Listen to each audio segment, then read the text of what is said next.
आपण मैंने देखिपे नुआ वर्ष पुरी रे केते भिड़ लगिकी रही।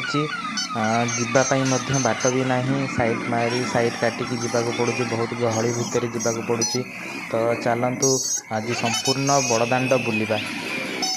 नमस्कार भाई और भौणी मैंने मु राजकिशोर आज आपण को पूरी बड़दाण्डर संपूर्ण भिडियो आज आपण को देखैबी। प्रथमे चलतु गुंडीचा मंदिर पाखरु श्रीमंदिर पर्यंत कौन भिड़ रही नुआ वर्ष केते भिड़ रही। बहुत लोक आसी पर्यटक मैंने आसी बुलवाई।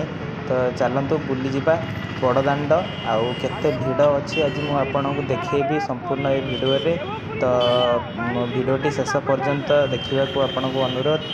आदि प्रथम थर पर आपण आम चैनल को आसुँच तो लाइक एंड सब्सक्राइब टिके निहाती करेंगे कारण मु एमती आपण मानक पूरी रे सबु प्रकार वीडियो एमती मु नहीं आसी थाए। तो चलतु देखंतु पूरी रे बर्तमान युड़ाक सब हूँ पार्किंग बड़दाण्ड नदी गुंडीचा मंदिर पाखरु आमे बाहरिलु एबे श्रीमंदिर पर्यंत आमे जाऊचु। तो बाइक रे एबे आमे चलीचु। तो देखंतु एठी गोटे ट्रैफिक आसला ट्रैफिक रे आमे किसी समय रहिबु। एठी मेन ट्रैफिक लेफ्ट साइड ए ट्रैफिक रु लेफ्ट को गले आपण समुद्र कूल पर्यंत जाई परिबे। तो राइट को गले भुवनेश्वर को जावाई रास्ता अच्छी। तो संपूर्ण सीधा हिसाब से सीधा गले आपण श्रीमंदिर बड़दाण्ड को श्रीमंदिर मंदिर पाख को जाई बाहर। तो चलतु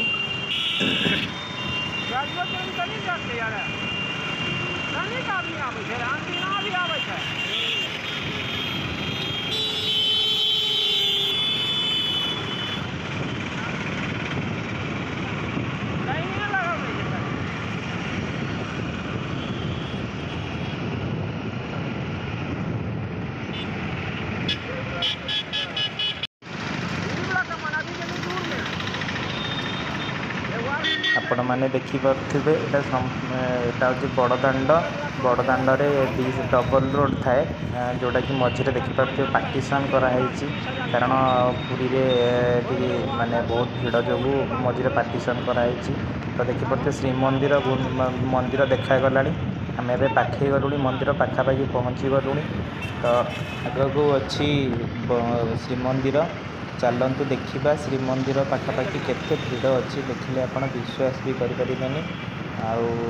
मु भी प्रथम जो ये रोड रे आसिली देखिली माने बहुत भिड़ बाइक नहीं जावाई भी जगह न था। बहुत भिड़ बहुत अपेक्षा करके पड़ा। यहाँ हूँ गोटे ट्रैफिक चेक पड़ा। तो ये ट्रैफिक पुलिस मैंने ठिया हूँ। तो देखिपे बाँ साइड बहुत माने होटेल अच्छी। होटेल रही आपड़ी आसती रूम नहीं रही पारे भड़ा को गोटे दिन चार्ज जहाँ थाए देखिए आप रहीपर। चलतु आगे को देखा।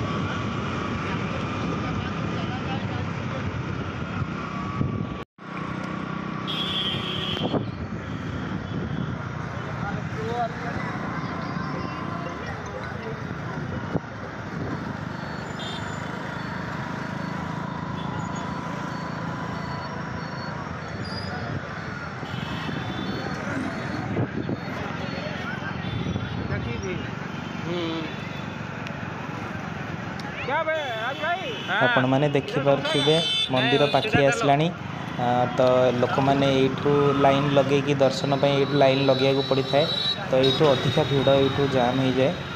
तेणु कहीं मझी जी चौड़ा बड़दाण्ड अच्छी तार मझी पर्सनटा तंबू बंधा लाइन दर्शकों। तो से गोटे साइड दी साइड पूरा चौड़ा कम हो लोक एत गहली होती जोटा कि जगह धरुनी। से आमको भी एवं बहुत देखिकी जावाक पड़ो। एत भिड़ नुआ वर्ष टाइम रे ही एत भिड़ होता है पूरी रे। तो चलतु देखा आग को अच्छी श्रीमंदिर ये देखते आप लाइन लगे समस्ते यू जोता भी रखा ये जोता भी प्राय रखा ऊपर तंबू टणा खरा वर्ष खरा न काटापी जो मैंने लाइन धरिकी दर्शन कर ठाकुर को महाप्रभु जगन्नाथ को जो मैंने दर्शन कर ऊपर तंबू भी बंधा देखिपे। तो ये श्रीमंदिर सामने श्रीमंदिर अच्छी। तो ये जो घरटा देखा तंबू घरटा ये लाइन लगे समस्ते लाइन लगे बहुत जावाक पड़ो। अवश्य बहुत देखिपे आम्बुलांस भी गोटे जड़े दर्शक कौन दर्शक एत भिड़ होती जो आम्बुलांस भी गोटे पेसेंट नहीं गला देखिपे एत लोक माने प्राय बुढ़ी लोक मैंने भी तो बहुत हैरान होते ये तो चलन देखते यहाँ मंदिर साइड पाखापाखि जो उत्तर द्वार जो पटे रही तो से पट साइडटा यहाँ तो मंदिर चूड़ी देखा देखिपे आपण तो आम यपटे देखिए जीवु ए माता मठ पाखक जीवु माता मठ भी आउ गोटे भिडियो मुझे आपन को माता मठर संपूर्ण डिटेल देदेवी तो देखिपे केमती पंडित मैंने भी बसचन सैड्रे आउ मंदिर भी देखा जाउछि मंदिर सैड्रे एमती रोड ही अच्छी एबे फिलहाल काम चलुची मंदिर चारि पार्श्व एवं बर्तमान बहुत जोरदार रे काम चली तो से देखिपे सब इटा पत्थर एमती बहुत जिनस सब बाली एमती बहुत जिनस पड़ी सब काम भी होउछि साइट गुड़ा सब तो से गहली रोचे अधिका ये देखिपे जो मैंने पूरी बुलापी आसुँच जो मैंने पूरी बुलापी आसुँच तो चारिपट यहाँ बुलापी भी सुविधा अच्छी तो चारिपट चाहिए आप बुलिकी देखिए।